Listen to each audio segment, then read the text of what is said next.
حضرت ابی بن کعب رضی اللہ تعالی عنہ روایت فرماتے ہیں کہ انہوں نے رسول اللہ صلی اللہ تعالی علیہ وآلہ وسلم کو یہ فرماتے ہوئے سنا کہ حضرت موسیٰ علیہ السلام جب حضرت خضر علیہ السلام کی ملاقات کے لیے جا رہے تھے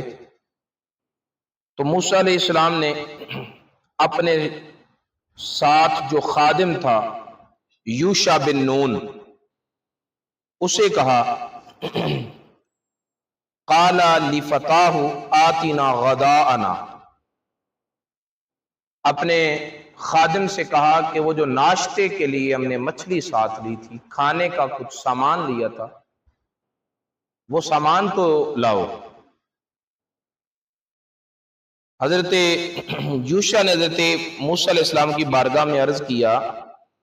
کہ ارائیت اذ اوینا الی الصخرۃ، وہ پیچھے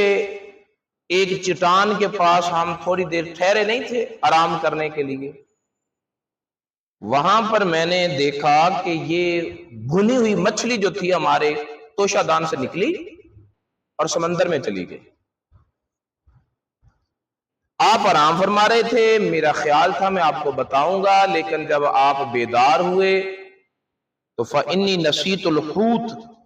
میں وہ مچھلی والا واقعہ بتانا ہی بھول گیا۔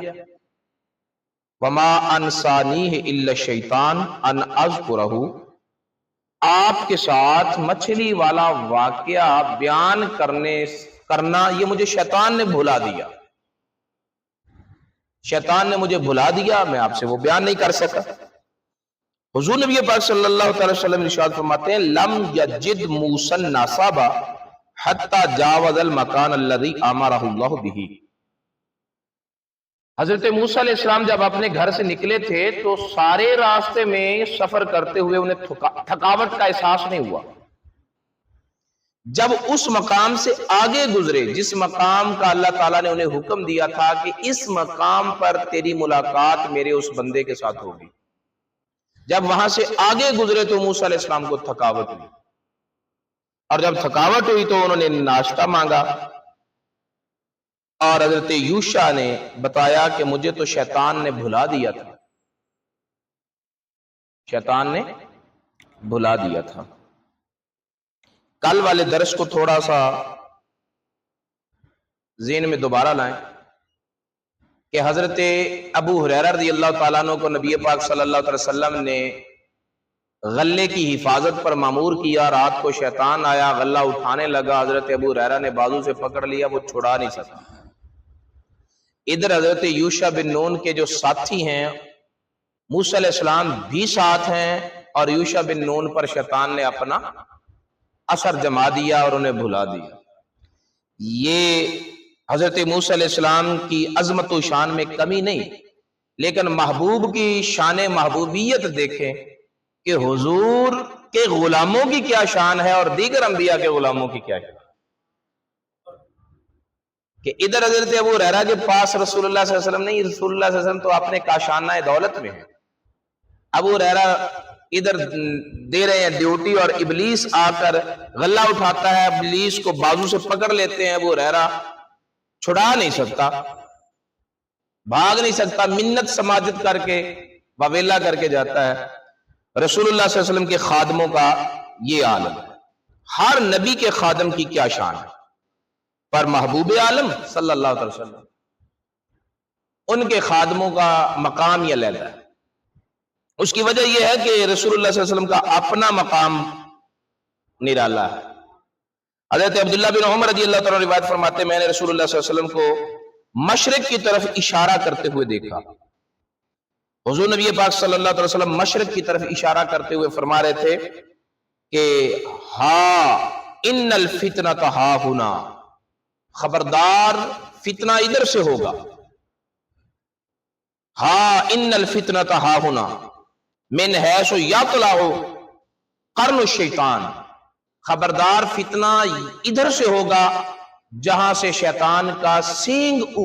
اٹھے گا۔ مدینہ منورہ سے مشرق کی طرف نجد ہے، اور دیگر روایات میں یہ آتا ہے کہ نجد کے بارے میں رسول اللہ صلی اللہ علیہ وسلم نے دعائے مغفرت